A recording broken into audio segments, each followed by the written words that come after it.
Ici, j'aimerais attirer votre attention sur ce Life Skills, qui là aussi est une initiative de la Farmer Foundation, puisque ce type de formation n'existe pas, n'était pas fourni par aucun organisme, ni privé, ni gouvernemental. Et nous avons estimé que c'est extrêmement utile, et c'est ce qui probablement nous a aidé à améliorer notre taux de réussite. Puisque au départ, on avait constaté que même quand on faisait des cours qui offraient des opportunités nouvelles à des jeunes sans emploi, beaucoup ne suivaient pas avec la même discipline, le bon état d'esprit ces cours, et certains même abandonnaient. Parce que, bon, ils avaient des difficultés, ils avaient perdu la culture du travail, la discipline du travail, l'estime de soi, le travail en équipe, ils étaient un peu en désespérance et ils ne géraient pas bien leur propre vie. Et donc, nous les faisons suivre maintenant par des formateurs qui ont la technique, qui ont le savoir-faire, qui les encadrent, qui les soutiennent et qui petit à petit les aident à se mettre véritablement debout. C'est un préalable indispensable avant de passer à la phase plus technique de leur apprentissage et l'acquisition d'un métier. D'abord, il faut commencer par développer des habitudes, de bons comportements, discipline de vie, d'organisation, etc. C'est ce que nous comprenons sous cette appellation Life Skills. J'aimerais bien d'ailleurs, si un journaliste me donne une traduction française intéressante, j'ai cherché, moi, je ne l'ai pas trouvé. Et je ne sais pas quel est l'équivalent ailleurs dans d'autres pays, mais bon, c'est une formation de vie, c'est une discipline de vie qui est inculquée à des gens qui en ont besoin. Ce n'est pas le cas de tout le monde, mais pour une certaine catégorie de personnes qui étaient sevrées d'emploi ou qui se sont mis un petit peu en dehors de la vie active, qui ont été longtemps en dehors de la vie active, cette formation est utile. Et nous avons même, c'est confiance en soi, c'est l'estime de soi, et nous avons même aidé à la création d'entreprises aujourd'hui spécialisées qui offrent ce genre de service. Ça existe ailleurs à l'étranger, mais ce n'était pas le cas à Maurice. Et grâce à ce genre d'encadrement, des gens dont on pouvait penser qu'ils auraient eu du mal à s'adapter, se sont adaptés, ont trouvé leur équilibre et aujourd'hui sont entrés dans la vie active et sont capables de construire leur propre avenir. C'est aussi ça un petit exemple extrêmement intéressant sur le soutien que nous avons accordé à l'atelier Mozart, qui fait un travail remarquable, qui n'avait pas toujours beaucoup de moyens et qui s'adresse à une catégorie particulièrement difficile et vulnérable de gens qui ont des talents, certains qui ne demandent qu'à s'épanouir, qui ont besoin d'encadrement et de soutien et qui peuvent gagner honorablement leur vie grâce à des talents, en l'occurrence des talents musicaux. Et c'est une vraie formation, puisque ce sont des gens qui participent à des examens internationaux reconnus mondialement et leur permettant donc d'améliorer leur talent, mais ensuite d'accéder à des emplois. L'objectif, nous aimons bien la musique, mais nous aimons la musique qui fait vivre.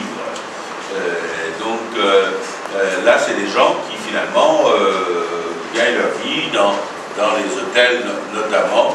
Et nous avons aidé, nous aidons donc à des placements de ces jeunes formés dans l'hôtellerie. C'est fait avec le soutien de la RIM notamment. Alors, nous avons parlé de la circulation, migration circulatoire, donc vous connaissez l'objet. C'est là, c'est des gens, encore une fois, des métiers parfois difficiles, hein, des gens qui n'ont pas beaucoup de formation, mais qui avec une formation minimale peuvent aller à l'étranger. En l'occurrence, on a commencé par le Canada parce que c'était la première opportunité qui s'était offerte. Et les Mauriciens se sont bien adaptés, parce que c'était pas facile. Bon, pour nous, le Canada, le froid et nous, on n'est pas nés sur les mêmes lieux, mais ils se sont adaptés. C'est des endroits plutôt difficiles, et donc 4 tours anticipés, c'est un bon résultat. Bon, on ne connaît pas tout à fait les raisons de retour, c'est peut-être 3 fois trop froid là-bas ou absence de chaleur, j'en sais rien. Mais nous allons là maintenant amplifier avec un pays où en principe l'intégration devrait être plus facile, la langue et le reste. Donc un accord a été signé, ça s'est fait très vite. Il y a la perspective de 500 visas, donc pour travailler durant 15 mois cette fois-ci, mais renouvelable, donc ça peut durer donc 3 ans. Dans des secteurs qui ont été identifiés, il y a une longue liste des secteurs identifiés. Nous sommes en attente là maintenant de la ratification de l'accord par le Parlement français. Hein. C'est une nouveauté, pas que pour nous, c'est compris pour la France. Hein. Et donc nous avons reçu récemment la délégation du gouvernement français, nous avons étudié toutes les modalités, et mis en place le mécanisme de fonctionnement de tout ça. Bon, évidemment, la crise en Europe aussi ne va pas forcément nous aider. Hein, donc, mais nous démarrons avec 500. Si les choses se passent bien, c'est un chiffre qui, à mon avis, devrait augmenter assez rapidement. Ça dépend de 2 choses. C'est évidemment la situation en France même, et deuxièmement, la performance, le comportement de ce premier groupe de 500. Mais nous sommes très confiants parce que de manière générale, les Mauriciens à l'étranger, et notamment en France, où il y a déjà une communauté mauricienne importante, généralement sont bien vus, sont bien acceptés. Il n'y a pas de raison de penser que ça ne se passera pas bien et que ça ouvrira la voie donc, à d'autres groupes encore.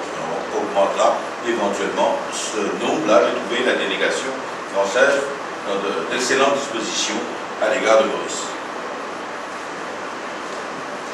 Alors l'espace des métiers, c'est quoi? C'est un lieu d'abord que nous souhaitons accueillant, qui est ouvert en permanence et qui